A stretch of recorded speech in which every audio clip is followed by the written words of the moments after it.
actually, when Peter asked me to participate to the workshop, we thought that I could do a certain literature review of studies on youth and religion in Quebec.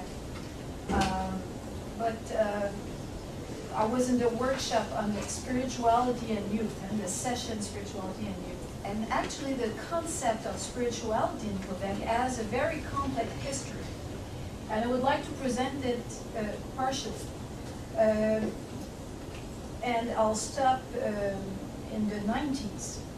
So my final paper will include a certain literature review, but it's quite difficult for the years 2000 to do an overall picture of the research because it became very micro.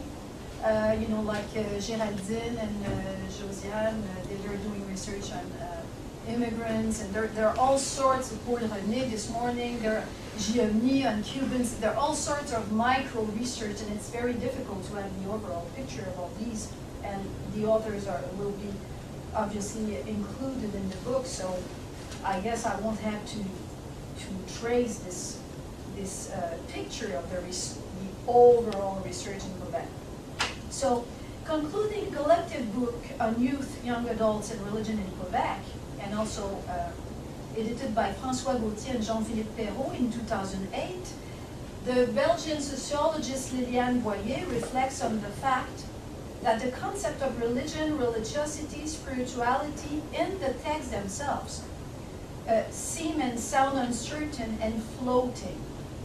And she tries to clarify the terms in a very I would say, current way. We heard this morning. Religion would relate to an organized or institutionalized religion that gives form and contents to practices, beliefs, and moral rules. And spirituality would concern the individual quest. The individual is quest, projects, and values to which he relates, and the meaning he discovers through living experiences. And she quotes Georg Simmel, where he suggests that life engenders feelings and types of behaviors that we have to name religious, like love, the impressions of nature, the ideals, impulses, dedication to human communities, etc. So religiosity for him would aroused by everyday life. Boyer makes a link with the concept of spirituality. She recalls that in a research involving 200 young adults in Belgium, spirituality was related to specific circumstances, life's choices, taking distance from personal problems, emotional experience of music, nature, or beauty. And at the end of her section, at the end of the book again, she suggests that when we study social groups, we should talk in general of systems of meaning, in which religion would be one among others, and spirituality as well. And I would agree with Boyer on this point. My problem is that now in Quebec, and it's the same in the United States, I think, we encompass all quest of meaning with the term spirituality, which to me it's questioning, but you know, it's like, so I try to trace what happened, why the concept of spirituality became so important in Quebec and elsewhere. So, but I focus on Quebec, of course. So, the distinction between religion and spirituality, between formal practices seen as superstitions and deep interiority is very ancient, actually. It goes back to Plato, the philosopher Plato, even the Christian gospel, and comes up many times during history in modern philosophy. Rousseau, Kant, they all do the distinction between rituals, religion, and spirituality in many ways. And it is also very present now in the judicial field, where when you talk about religious freedom, you do a clear distinction between beliefs and practices. Beliefs, of course, you respect, but practices, you can, judicial decisions can limit practices in many ways, like it was the case in Canada, in Europe, and elsewhere. So this distinction, you know, it kind of recalls the distinction we're talking about between religion and spirituality. It's like in our intellectual history in the Western society. Thus, one must recall that it is far to be recent. In Quebec, in relation with youth and young adults, it was introduced notably by Catholic intellectuals before the 1960s. I have been working on a collective book on Catholicism and culture in France and Quebec to be published next fall, 2015. And two historical chapters are suggesting interesting ideas around our theme. The first one, written by the historian Lucia Ferretti, analyzes the way Quebec Catholic movements were involved in the debates on the International Convention of Human Rights, many of them, the International Conventions of Human Rights, in particular the writing of the Convention on the Rights of the Child. They contributed to the integration of the spiritual dimension in the Convention. While a former version of the Convention, inspired by a liberal and secular vision of the rights of the child, omitted the mention of the child's right to spiritual development, they spoke with other groups in favor of its integration in the final version in 1959. So you see that this vocabulary of spirituality was kind of strategic even before the 60s. And with the concept, religious groups could put religion on the map of secular reflection on human rights, for instance. The historian Michael Gauvreau from Toronto is showing how the Catholic action, and it's also the case it's in Quebec, chose at some point to work with the middle classes and also decided to focus on youth spirituality after the Second World War. Here is the main point he is making in his book titled The Catholic Origins of Quebec's Quiet Revolution, from the 1931 to 1917. So I quote, "In the case of the Catholic action movements, the partially successful attempt by church authorities to excise nationalism from the Catholic youth movements accelerated a process in which oppositional identities were transposed from the terrain of class and economic relations, the rival claims of French and English Canadians, to the realm of intergenerational ties. Catholic action emphatically formulated a challenge to the bonds that had once linked parents and adolescents. In particular, this challenge helped foster a series of dichotomous pairings that firmly equated youth with a more pure and exalted type of Catholic spirituality, and at the same time linked the elder generation to religious formalism and routine. How interesting for our topic. Did a certain type of Catholic intellectual created, in a way, the famous distinction between religion and spirituality?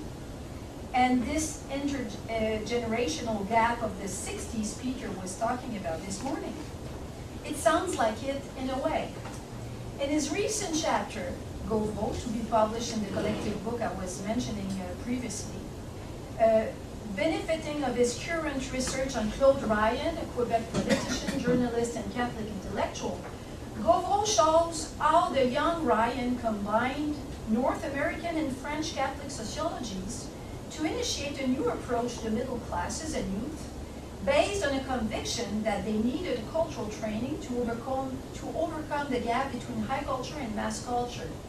In the 1950s, the Catholic action will engage themes like the impact of mass media and, interesting again for our discussion, a strong awareness of the gravity of the spiritual void of modern life.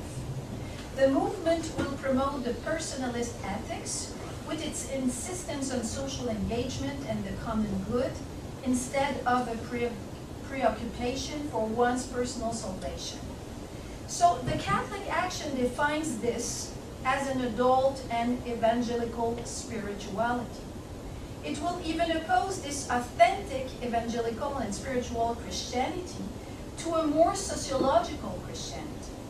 This insistence on a more authentic and spiritual Christian life and the disqualification of the so-called sociological and routinized Christian practices of the older generations would have been among the main sources of the crisis of Catholicism in Quebec after the 1960s, according to Goffel. Consequently, it seems that we can find the roots of the actual distinction between religion and spirituality, notably in this particular debate, internal to Catholicism and related to the younger generations and their search for authenticity. I would now like to turn to the 90s in Quebec as an interesting decade for research on youth and religion in Quebec. It is the last period of major research on religion in the context of a denominational public school system.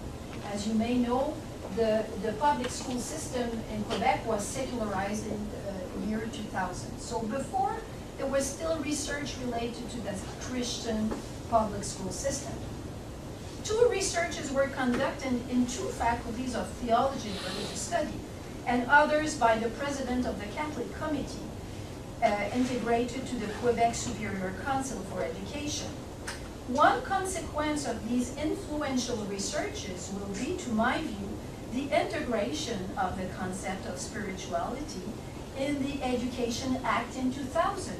While we were secularizing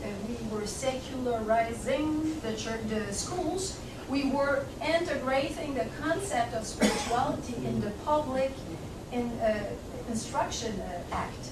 So it sounds, I just realized that recently. Very briefly about these research. I took part to one of them under the direction of Jacques Grandmaison as a doctoral student. It was a research action on different generations, and we interviewed hundreds of individuals from all generations, from 12 years old to more than 19 years old between 1989 and 1996. And the study was conducted in the north of Montreal. We didn't work on migration at that time. It was mostly the French Quebec population, established in Quebec for many generations. But we noticed that there was a basic profile in varying degree, with a secular pole, a religious spiritual pole, and a Christian pole. So the first one, very briefly, the secular pole, was reflected through the history of life and through the varying points of view concerning life's fundamental questions. It portrayed a technical, economical, and political rationality devoid of any religious considerations and divorced from all social and moral church regulations. This pole of secularized practices did not bear in the majority of cases observed an explicitly non-religious vision of the world. Rather, these cases reflected the classical theme of secularization understood as privatization of the faith, or at least as separation between the religious and daily life. However, these first steps did not allow us to dismiss the eventuality of an evolution of secularization to the point of creating an a-religious secular culture that we observed during the years 2000, as we see since this morning. The religious pole, as distinct from the Christian one, referred to an ultimate conquest of secular autonomies after politics, psychology, morality. Then was this religious autonomy, a trend consisting in the creation of a new religious space, independent of either the secular domain or the Christian faith or heritage, that was observed among all generations.